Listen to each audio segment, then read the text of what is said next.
Welcome to Sports Talk with Steve Jones, the daily talk show with the voice of Penn State football and men's basketball. You never know what special guest may stop on by any given day. Now here's the man of the hour, Mr. Steve Jones. Steve, we were sitting here on Tuesday, I believe, talking all about Paul Skenes. You were like, he needs to be called up and he should start sooner rather than later. And what happens yesterday? He gets called up and he's going to start on Saturday. So, very well done. You act like I don't know this job. I'm not acting like you don't know it. I'm just saying it was very coincidental timing that it happened within the matter of 24, 48 hours. I enjoyed that. It was awesome. You have a sad look on your face. Like, how dare I doubt you? How dare you? I mean, I could talk to Jerry, but he's going through some issues right now. Oh, boy. You want to know what the issue was? He woke up. All right, so every day it's an issue. God. It's an issue with this guy. Straight for the jugular. Just every day he wakes up and he starts another Jerry day. Oh, boy. Well, before we talk more Skenes here, I think you woke up and chose violence today. But violence? I didn't choose violence. I chose accuracy. Yeah. But I think the Indiana Pacers believe that the NBA chose violence against them. Or well, seems the to Indiana have. Pacers are wrong in that, look, Brunson's out. They build the lead. They don't expect Brunson back. Mm-hmm. All right? And they played like a team at the start of the second half that didn't expect Brunson back. Let's go back to the Drew Holiday speech that he made to the Celtics before Game 5 of the Miami series, where he said, look, and this is a guy that has a ring, so he understands what it takes to win 16 games in April, May, and June. Mm-hmm. And he looked at everybody and he said, go out there, killer instinct, crush these people, get rid of them, and then get rest. Mm-hmm. The Indiana Pacers have won nothing. Right? Not since the ABA days. I mean, I've been in Gamebridge Fieldhouse many times and I've seen the ABA championships. The ABA has not existed since 1976. Yes. All right. So they have not won an NBA title. They don't have players except for Pascal Siakam. Siakam's got a title. He has a title with Toronto. But everybody else, right, this is the first time through. They acted like a team to start the third quarter that thought it had it made. And you can't flip the switch. Yeah, they had to come out with a killer instinct and bury the Knicks. Well, because they had an opportunity to. Because you have OG Anunoby got hurt. Well, that was the thing. Robinson's already out. And you have advantages at different spots on the floor. And then they let them off the hook. The Knicks only played 8 guys following Randall and Bogdanovich being injured now for the season. And then they were down to 7. Alec Burks played a minute. We're not counting that. They played 7 guys for this game. Brunson played 30 minutes because he was hurt for the second quarter. Right. And then OG Anunoby got knocked out for the entire second half. I saw the injury. He's not Willis Reed. Yeah. Right? But the fact that he was... in all seriously. I know. It's like, look, Willis Reed, okay? Nobody expected him to play, walked out of the locker room. He scored 4 points, the first 4 points of the game. You want to know how many points he ended up with in the game? 4 points. Yes. But what matters is just so you know, Brunson was out for a full quarter, and you would think at that point the Knicks offense should stall and die off. They had 63 at half, and you're like, okay, the Knicks are more in this game than they should be. They're only down 10. Tyrese Halliburton finally had a good offensive game in this playoffs. He had, I think, 30-plus points. He shot 7 for 11 from 3. He was playing a good game offensively. The issue was that they could not defend me. That's been their issue the entire playoffs. The Indiana Pacers have the highest ceiling offense, but they have no defense at all. Let's start with this premise. Okay. There is a reason why you are the number 6 seed. Yeah. Enough said. Because you're not a perfect team. You're not close to being a perfect team. You're not one of the top 2 seeds. There's a reason why you're not one of the top 2 seeds, because through 82 games, you have holes. Right? That's why when you have an opportunity to bury somebody on their court and get it back to your place 1-1, You go out and take swings, right? Instead of like, we're going to take a couple shots. We're good. Yeah, we're good. Yeah, we're on easy street. Whoa, wait a minute. There's a fork in the road. Yeah. And they were like, Andrew Nemhard, he's our stopper. Jalen Brunson on one play, like put a shoulder into him. He jumped back like 4 feet, did it again, got him onto the basket and made a shot. And the Pacers were like, that's a foul. And their NBA was like, it's not a foul. No. He just put his body weight against him. Every player does it. It's just Jalen Brunson is stronger and built better than Andrew Nemhard is to do that. And the Pacers apparently this morning submitted 78 calls to the NBA for game number 2. Right. I'm guessing there were 78 calls the entirety of game number 2 they submitted because, okay, so they submitted the entire game tape and said, we are mad and angry. And a bunch of calls in game 1, of course, we broke that down. There was issues there. But the Pacers were mad because during this game, there was a moment where Tyrese Halliburton caught a ball that was airballed and laid it up, and the refs ruled that he was out of bounds. And Pacers were like, no, he wasn't. And there was videotape of his foot being on the line and him holding the ball. And they were like, he wasn't out of bounds, see? And his foot's halfway over the line. Right. Huh? Look, I mean, are there bad calls in the game? Sure. Of course. All right. And they're going to be bad calls in the game no matter what, especially when the stakes are this high. But when the stakes are this high, this is what. All right. How do I phrase this? Do it. Be blunt. This is the ultimate possession game. When you get to win, now it's a series, so they weren't going to be eliminated last night.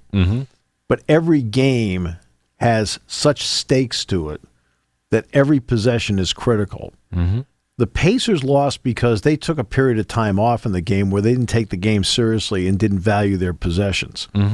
And that's why they lost, not because of calls. You can blame calls all you want. You didn't value the possessions. When you have a chance to take 10 and make it 15, it is then your job to make 15 20. It is then your job to make 20 25. That's how you value possessions when you have a chance to put a team away. Instead, 10 became 5. They got doubled up in the third quarter. The Knicks scored 36. They scored 18. And the Pacers were complaining about, but they got so many more foul shots than us. The Knicks had 22 foul shots. The Pacers had 17. We've seen foul shot disparities, sans Northwestern Purdue, with like a 40-something foul shot disparity. That's a real problem. This is nothing. That means you got 3 more trips to the line, pretty much. That's nothing. Right. That is nothing. Your best player had 34 points. And people would say in a general basis world. By the way, Halliburton spent the third quarter. I think he took a shot. He took a shot. Right. He had like 20-something at half.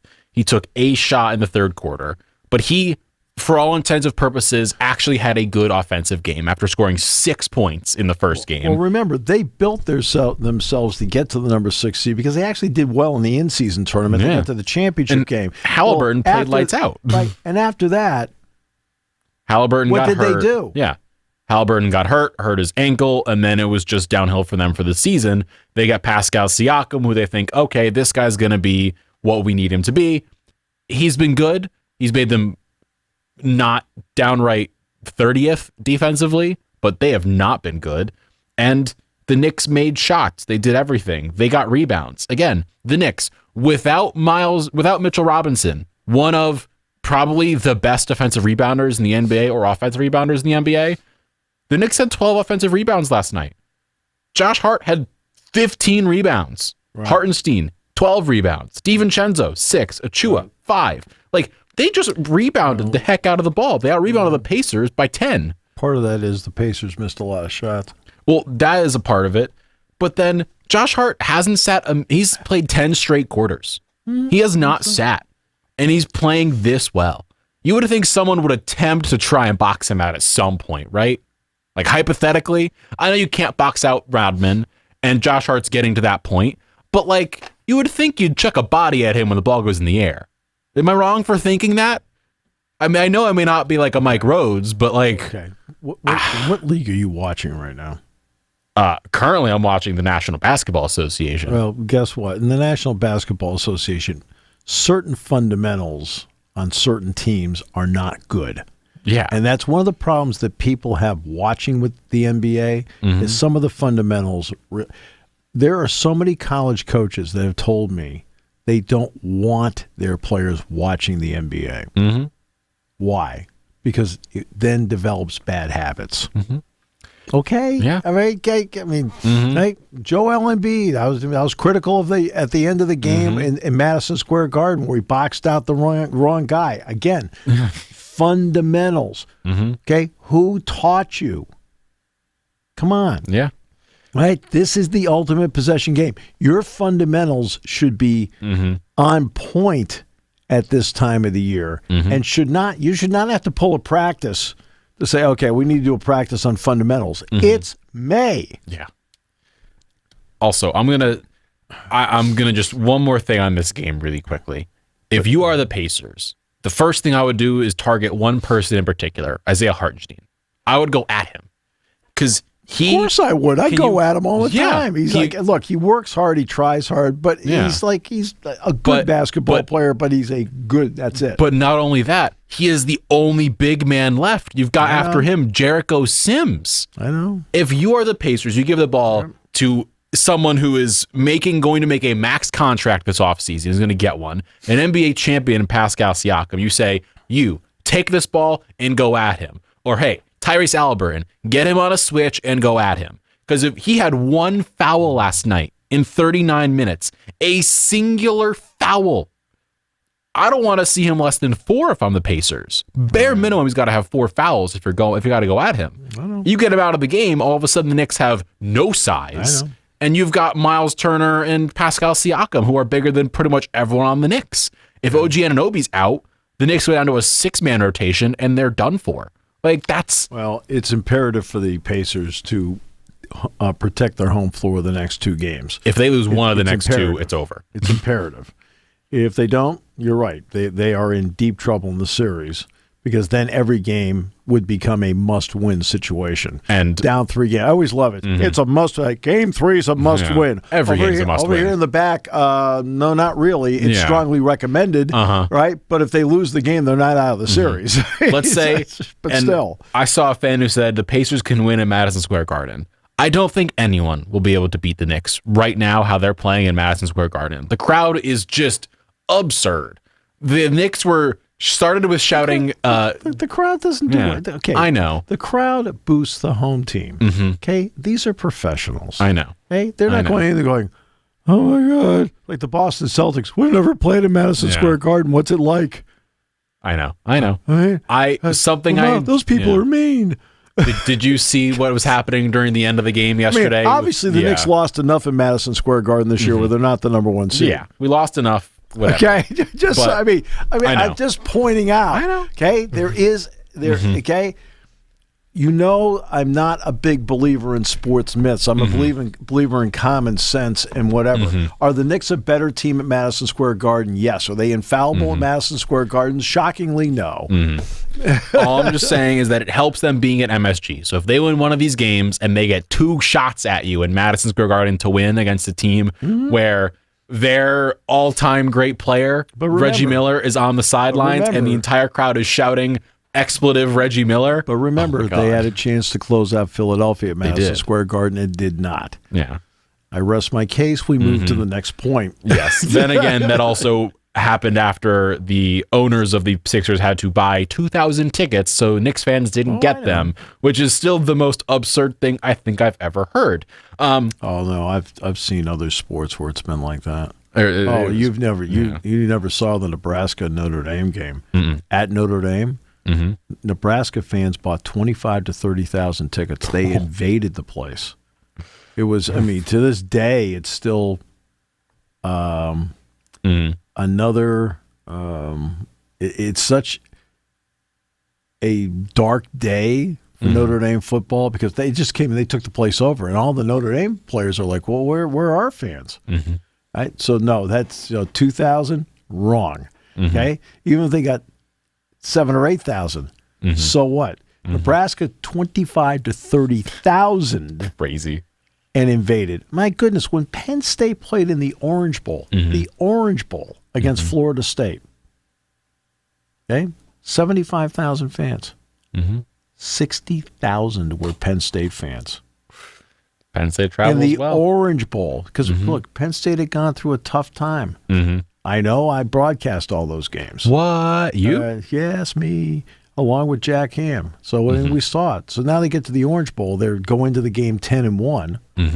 All right, 75,000 at what was then called Joe Robbie Stadium. Now it's Hard Rock Stadium.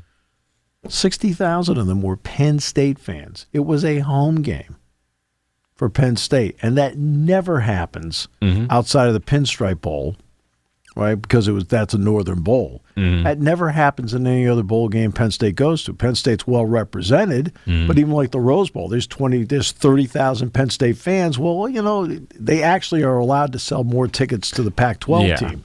All right, so I've seen it, and this is.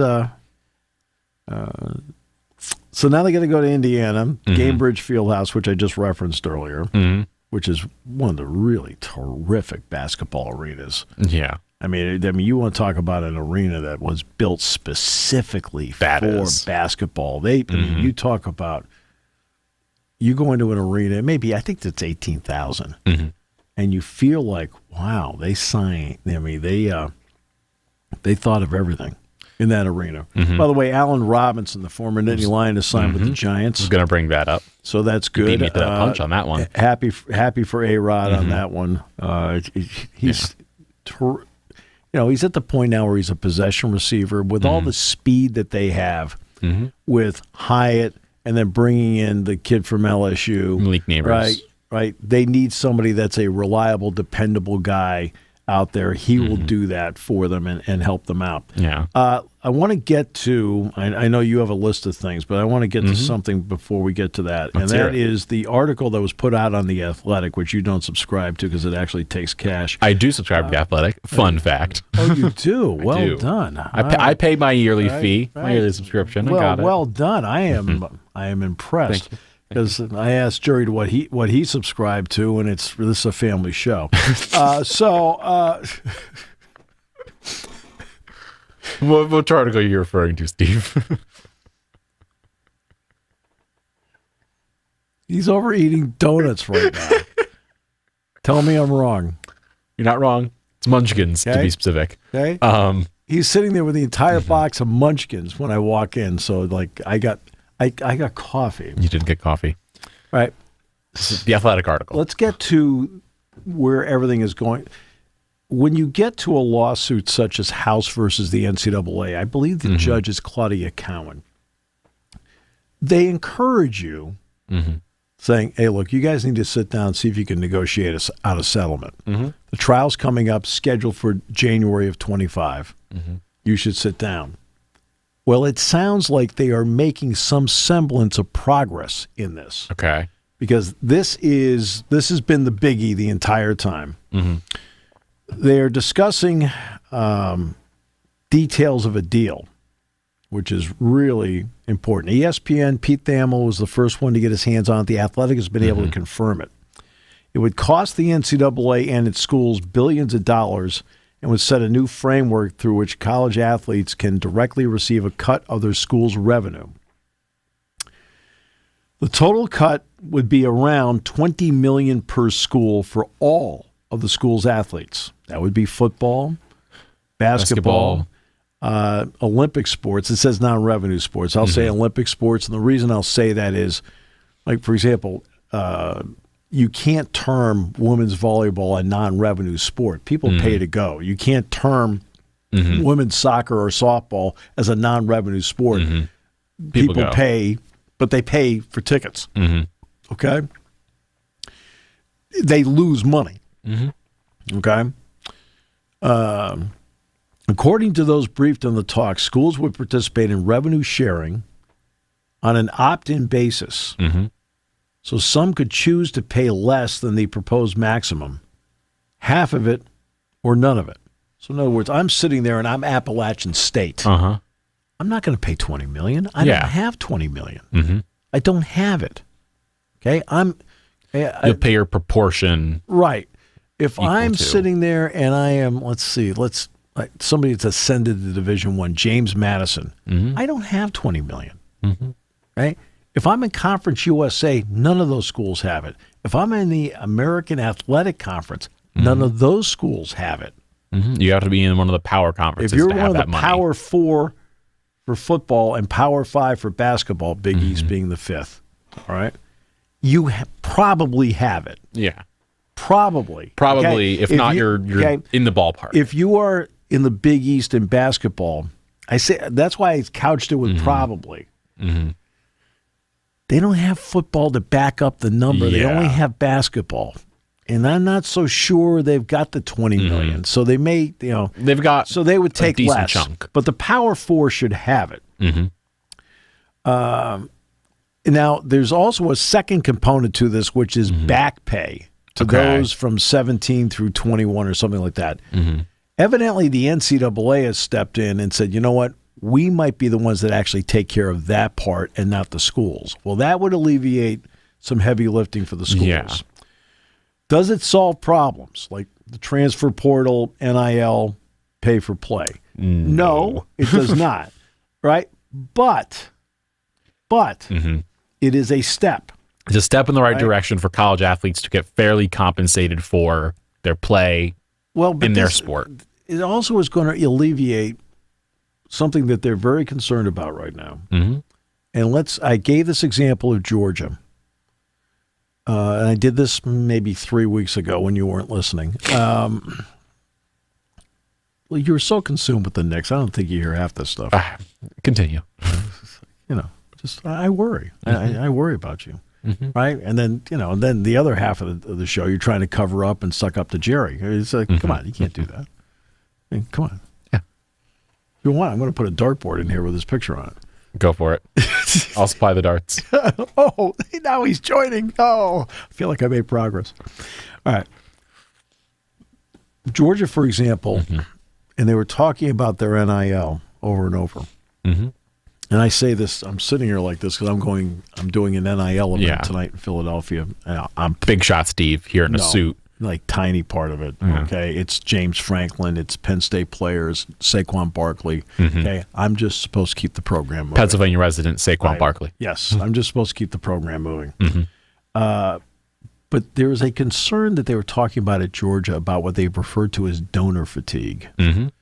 Is it a major thing across the board? Well, and it is because it was back on March the 7th that Seth Emerson put out an article on donor fatigue. Brent Freeman, he writes, has been a Georgia football season ticket holder for 32 years of his life. The tickets were passed down in the family, and now he and his father donate more than $4,000 per year to UGA for the right to have 4 seats around the 25-yard line, 50 rows up. Freeman said the view is, quote, perfect. He lives in Evans, Georgia, just outside of Augusta, describes himself as middle class, spending thousands of dollars per year for tickets. Now remember, that $4,000 donation gives him the right to buy tickets. Yeah, the right to get in the room. Right. And I talked about this in Newcastle in Lawrence County on Tuesday night when I went to speak there. And I looked at everybody and I said, I want you to understand that you're the platinum. You're the ones that donate the money for tickets. You're the ones that donate the money for parking. You're the ones that buy the tickets, buy the parking. You're the ones that make the trip, buy the gas, buy the food for the tailgate. I said, I went through the whole trip with them. I said, and you're the ones that create the atmosphere, and you have won games for Penn State and Beaver Stadium. I said, so believe me. I said, you're platinum. All right? This guy Evans is the same way. Loves his team, loves the Dogs. 2 years ago, when a friend pointed him to Georgia's new name, image, and likeness collector, Freeman decided he'd chip in $30 a month. Okay. Fair. Right? So he's sitting there and he's putting in $360 a year. Okay, great. Jerry's now sitting at his computer. Okay. So, scary. Firing shots. More shots fired. So $360. Okay. So, but here's the problem. He sees the SEC paying tens of millions of dollars each year to its schools in its TV contract, including Georgia. And he hears about the NIL payments from fans like him, not the schools, going to certain recruits. Freeman said, quote, "No ill will toward the university or anything. My gripe is with the system." Right? The system. Right? And he's, asking us fans, I think, is wrong. I think it's comical, the money the NCAA brings in, and the fact that they're asking fans, not just Georgia fans, but fans across the country to give more. Yeah. It's just kind of comical. You can't explain to me that that's the best way to do it. True. According to Seth Emerson's article, that is an emerging complaint from fans and one more factor that could create big changes in college sports soon. They know it's happening. Right? They know it's happening. And believe me, people are working hard. This event tonight, I was talking to somebody earlier today about, because they knew I was going to the event. And I said, look, you have two choices here. I said, you can't be the person that donates nothing and then complains about being 4-8. Right? Okay? Yeah. Right? Because the Ohio State people are donating X amount of money because they need to go 11-1. I said, well, Penn State fans need also, whatever your economic level happens to be. That's this is your choice. Everybody has their own, right? But if Penn State wants to be 11-1, they've got to be at least in the neighborhood, at least on the cul-de-sac, right? When it comes to NIL. You have to be at least on the cul-de-sac.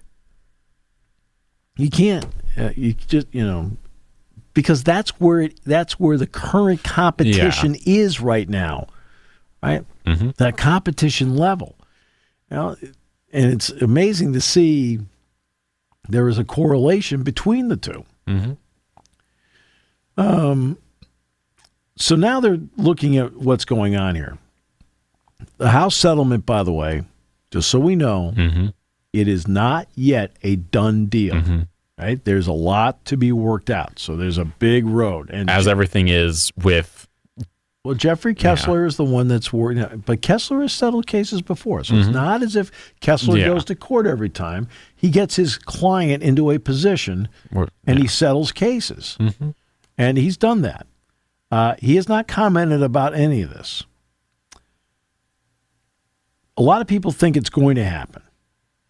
Right? Because, look, the risk of going to court is tremendous, especially when you're sitting there and the NCAA is looking at their attorneys and asking them. It's like looking at a Chicago White Sox starting pitcher and asking them what their record is. Oh, boy. It's not good. Ooh. All right? Okay? Look, the NCAA has lost control of this, and they know it. Let's give Charlie Baker some credit. Charlie Baker has at least come in and said, hey, look, we got to figure something out here. So he has not stood on the sidelines and done nothing. He has advocated for change. And he was seen when he was brought in as being a glorified lobbyist with Congress. Former governor of Massachusetts. Yeah. Right. Knows how to do politics. Right. And he's gone to Capitol Hill like the others have in the NCAA with their hat in hand saying, hey, look, settle this. And Congress has got bigger things to take care of than this. All right. Especially in an election year. This would be something like next year where a new Congress is in place and so forth, all right, and everything's settled. It's not a presidential election year. Maybe now you can actually get some meaningful stuff on this done. And believe me, if you don't, I always look, they have more important things to do. That tells me that you don't think that these group of people that you hired to go there are capable of doing more than one thing at a time. Yeah. Right? That's embarrassing. Okay. I'm seriously, that's embarrassing. If you don't think they can do, there's 535 of them, right? There are a couple that can work on this. Okay? They're available. Okay?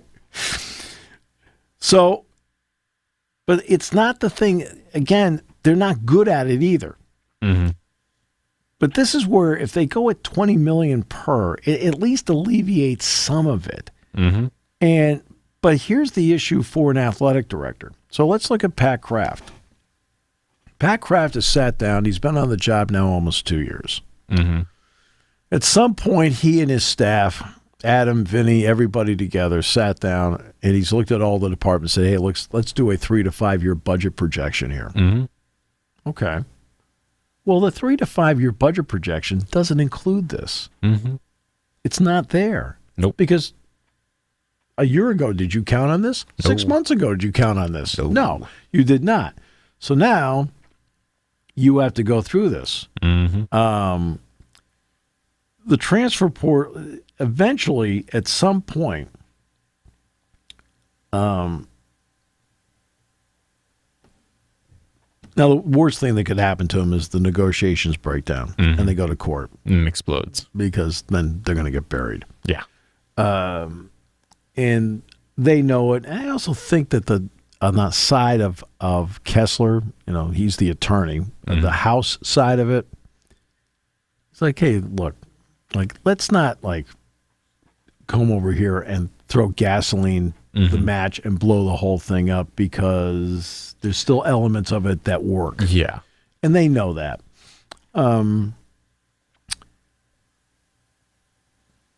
Also, the new system of the $20 million, how does that fit with Title IX?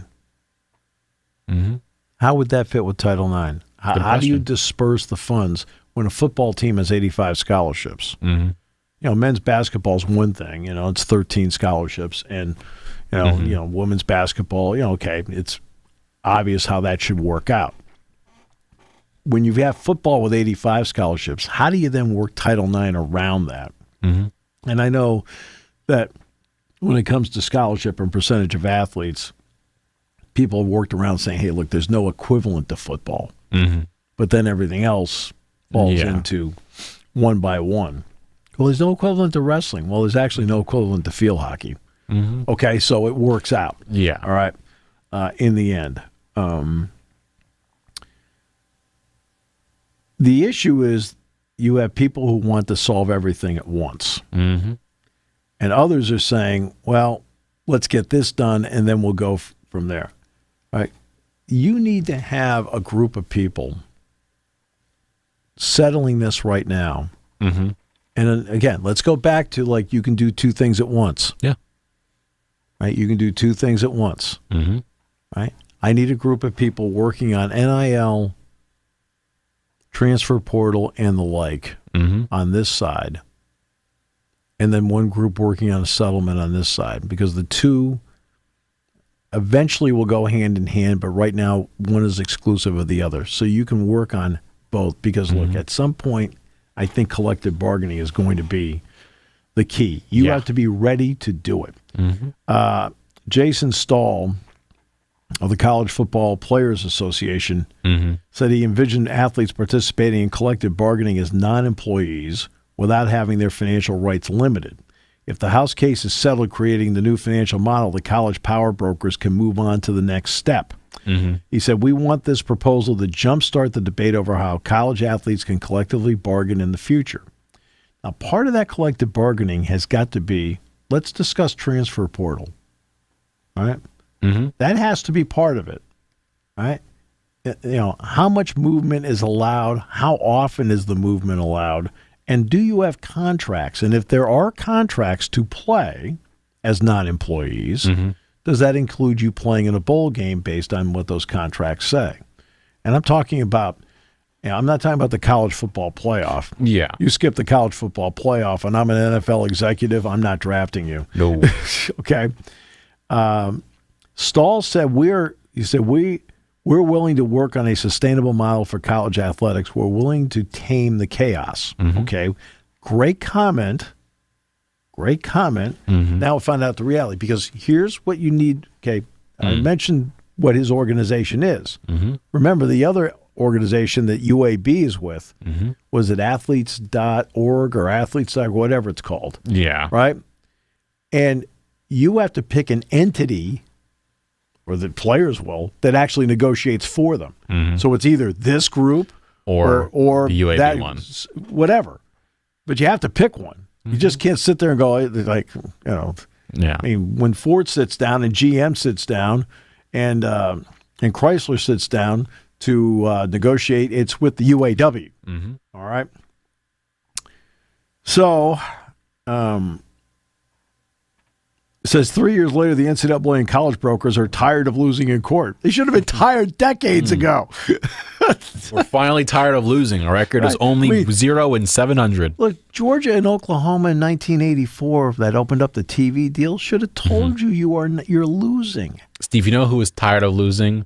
Was it 08 Detroit Lions? Yeah. The team that went winless? They were tired of losing, Steve, after their 12th loss. Well, no. Derek Williams was on that team. He told Jack and me it was the most miserable experience of his life. He says every week they were dying to win a game. Dan Orlovsky ran out the end zone. Yep. Right. Lawyers, union organizers, reform-minded critics largely seem ready to engage on solutions. Right. Right now, things are moving tentatively in that direction. So there we go. At least I want to give everybody an update on where that is because when it comes to Penn State athletics, it is an important story. It's not the story that sports fans want to sit here and maybe listen to. They'd rather listen to a breakdown of the games and things like that. I totally understand that. That is not right. But remember we told you Jimmy Kennedy could be the one that leaves for Oklahoma State? Yeah. To join David Taylor? Yeah, he left to go to Oklahoma State with David Taylor. Again, you apparently you act like I don't. I know, but there was a rumor also. Apparently Starocci was offered a coaching job there, and he turned that down alongside an offer to transfer there. He turned that down too. So. Oh boy. Yeah. It's like I remember Starocci was talking about loyalty. Oh, it's disloyal. Okay, so was it disloyal of Cale Sanderson to leave his alma mater, Iowa State, and go to Penn State? Like, just cool it on the loyalty thing. Yeah, a little bit. It's just it's like cool it on that. And speaking of changing locations, a survey was sent out late last night. Survey says of the Utah hockey team, currently unnamed. Oh yeah, I saw that. Have you seen the names? I've seen. My favorite was, which there's no way in heck. I mean, I would pick it, Yeti. I was going to say the name options currently. We'll read all 20 out here. 20? There's 20 options that were given. 20 choices. You have and they're all going to have Utah as the first name. Yeah. That was the kind of Ryan Smith thing. Either it would be the Frost, Ice, Powder, Mountaineers, Freeze, Mammoth, Black Diamonds, Blast, Caribou, Blizzard, Swarm, Hive, Outlaws, Yeti, Squall, Fury, Glaciers, Canyons, Venom, and Hockey Club. Some of these names do not make sense to me at all. Where'd you get Venom from? There's no glaciers in Utah. Glaciers are in the ocean. Am I right? I think a lot of the mountains were formed there by glaciers. Okay. So you're going back to Pangea? Is that what they're doing? I don't mean to come up with answers. If you're picking one, do you want Yeti? I mean, the Utah Yeti? I mean, for goodness sakes, what do you think? You're in Jerry's office? He's making it up? So many shots today. Well, that was sent out. If you're picking... I saw him in the hallway before we started. And to be honest with you, he was on an absolute roll today. God. If you're picking a name, who are you Yeti, picking? I don't know, but I mean... Are you a fan of the Utah Blast? No, but Blizzard is fine. I mean, it's winter time. I like the Freeze. The Freeze, personally. that's fine. That sounds fun. That's... the Utah Ice sounds dumb. Respectfully, that's dumb. No, it's just like, no. Go with the Freeze. Like, I don't know. Whatever. I think it's nice they have a team. It is nice they have a team. And I mean, quickly, Is that where I would have moved them? What's interesting is who doesn't have one? Right? that actually, you knew they were going to move there, so it's not. This is not a. There was a team that was going to come to Salt Lake City at some point in the near future. They are well organized. They're well financed. The ownership is same. Smith's owners got the it covered. Smith's got. He's they're stable now. But it's interesting. The one market in this country that is the largest market in the country without an NHL team is Houston. They have not had a hockey team, a pro hockey team, since the Houston Aeros and the WHA. And then they ended up folding. But they're the ones that actually got Gordie Howe, Mark Howe, and Marty Howe to all play together before they went to the then New England Whalers, then Hartford Whalers. But Houston doesn't have, and what are they, the fifth largest, fourth largest market in the country? They're in the top 6 largest market in the country. They are. Dallas is 5th. Houston is 7th. 7th. All right. So you have a top 10 market, top 7 market that doesn't have a team. Now, maybe they don't think they can sustain it and make it work there. Yeah. Because they don't have it. Salt Lake City will work. That'll be fine. It'll work. They've got the financing. They clearly have the fan base for it. The Utah is rabid when it comes to their sports teams, as we've seen with the Jazz in past years. Even Real Salt Lake is pretty good in terms of their turnout for soccer matches. Yeah. So it's a good place. It'll be good. I know they have to do a couple things to the Delta Center. Not much, but a couple things to the Delta Center to make it work, including locker rooms, things like that, and some freeing up some more unobstructed seats. But they'll make it work. All I know is that when they had the opening event, they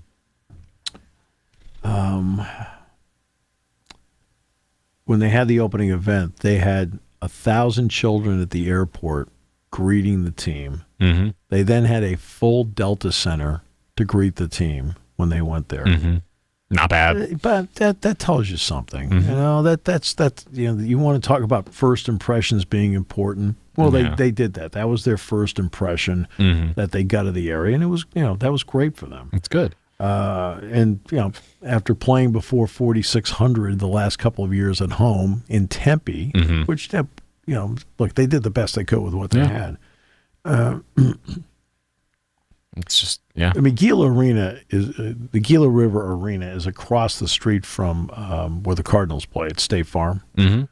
So I've seen the arena. Yeah, and I don't understand how you can have an arena and you have a prime tenant for 41 nights and you bag them. Now I don't know if they weren't paying rent or what they were or were not doing, but that surprised me when that happened. You already had an arena.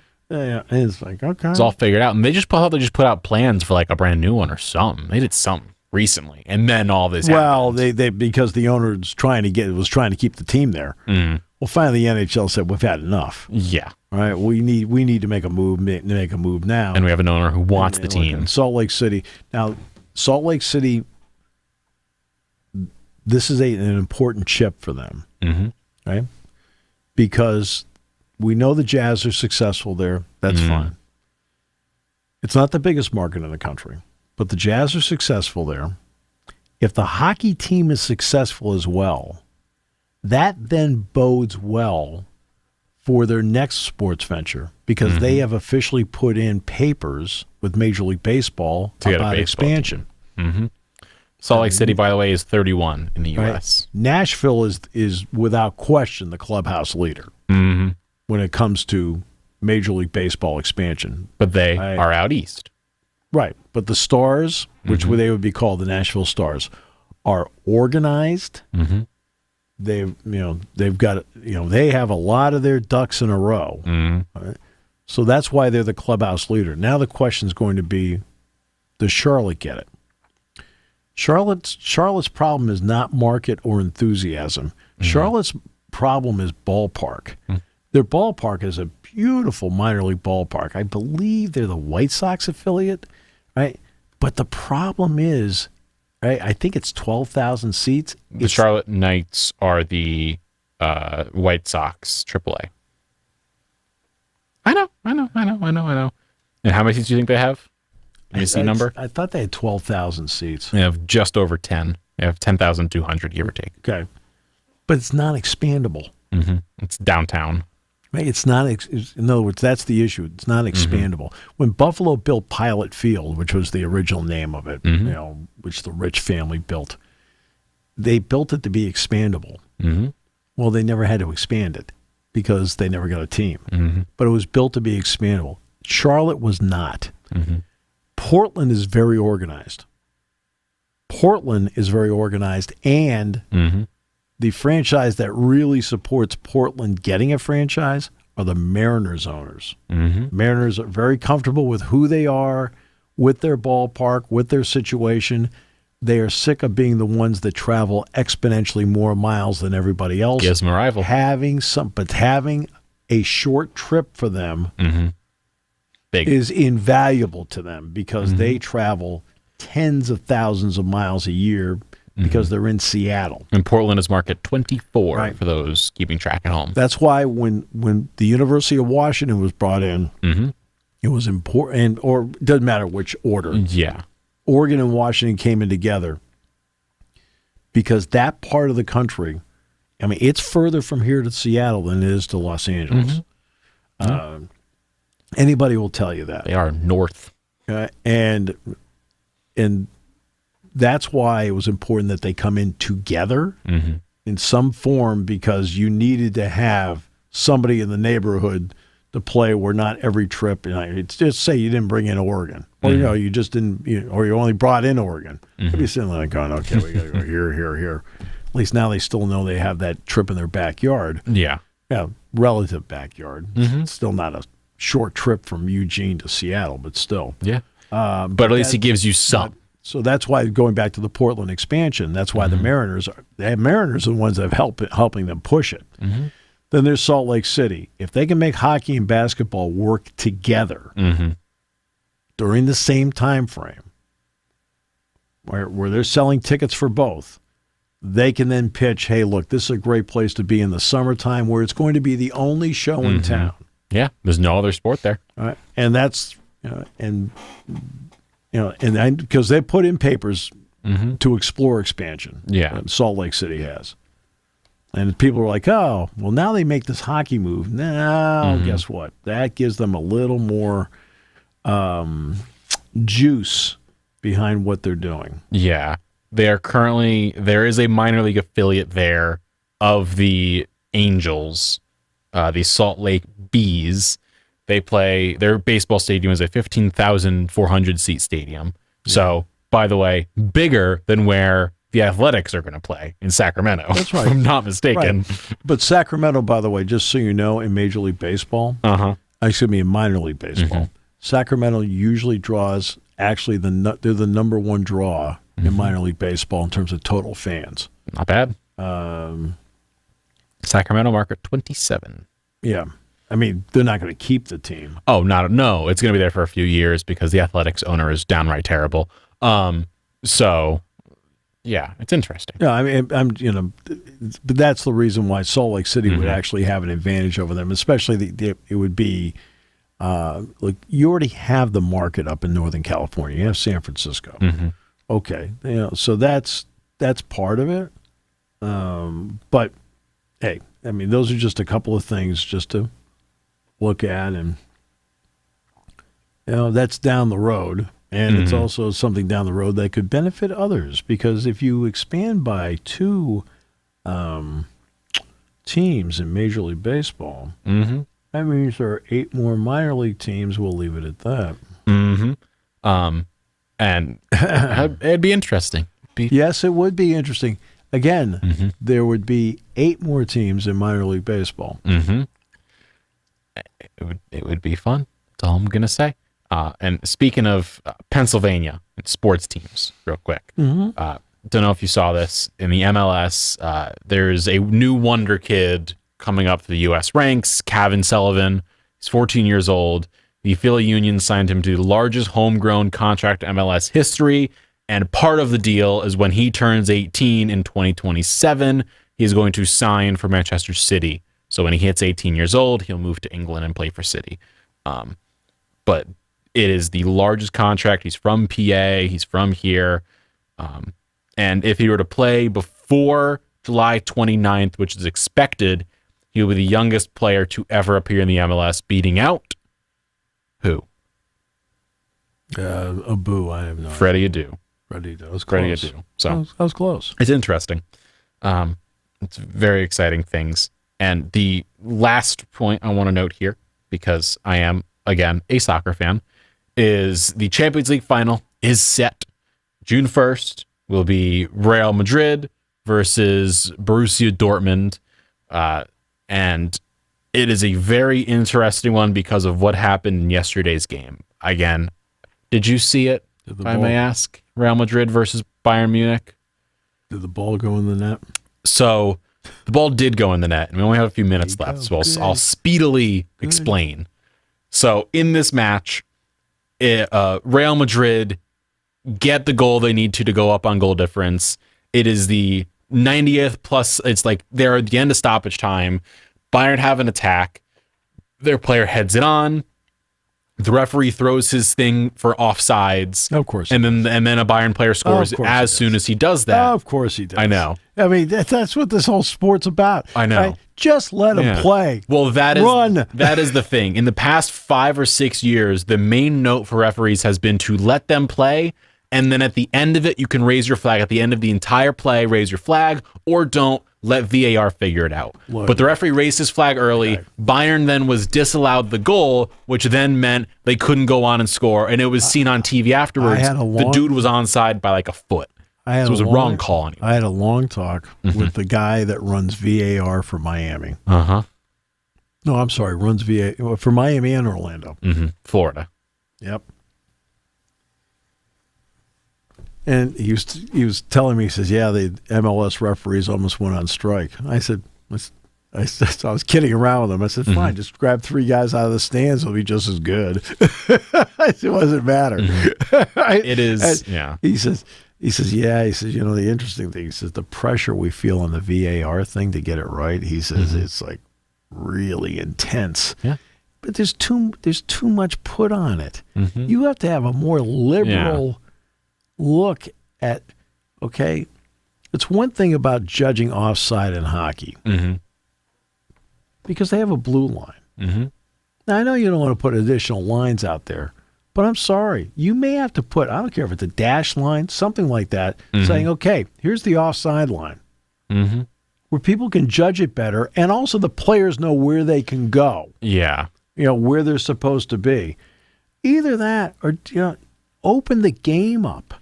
I've said for years, open the game up. Yeah. The player issue is that there is no consistency. Where there will be one where the referee will not raise his flag, the player's offsides by like 3-4 feet, where it's a very clear difference, and he's offsides, but he lets it play and then puts his flag up at the end of it. Right. And then you have this where it is a raise with indecision, and he puts it up immediately. And they're like, why is that?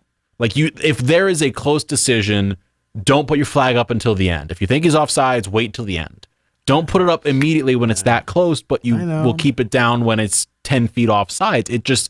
There is no consistency. I think that's the big thing in all sports refereeing wise, is that there is no consistency, and you constantly see all the different teams, all the different players just saying, we don't care if you get calls wrong. We just want it to be consistent. Wow. If you're going to call us a foul on a screen here, call it throughout the game. Don't just call it in the last minute. Call it every minute of the game if there is an issue. I know. And look, I'm all for giving them as much help as possible. That's why they have to take a long, hard look at what allows the game to flow where it's obvious to everybody in the building at the time, or at least it has the semblance of being obvious that it is offside. Because offside is the biggest problem in soccer. Oh, yeah. It's the biggest It's that problem. and handball. Those two are just terrible. Well, handball you can see. But handball, it's like, is his arm here? Is it there? Are they considering this to be out of their body? I'm saying it's absurd. Okay. I'll do one quick thing. I know we're at the end here. I advocated for years the 5-second rule should not be in college basketball. I thought it was absurd. Count, right? I said, you got to get rid of it. You need to get rid of it. It's, okay? And they finally got rid of it. Now, if you're holding the ball and I'm guarding you and you don't dribble, it is 5 seconds. Yeah. Right? Okay. But if you're dribbling the ball and they're on you, you just be able to call 5 seconds on a guy. The reason I felt that way, a couple reasons. One, I'm sick of offense being always penalized in college basketball. That's why the block charge thing, they finally cleaned that up this year. About time. Yeah. Right. The 5-second part was, why do I need 5 seconds?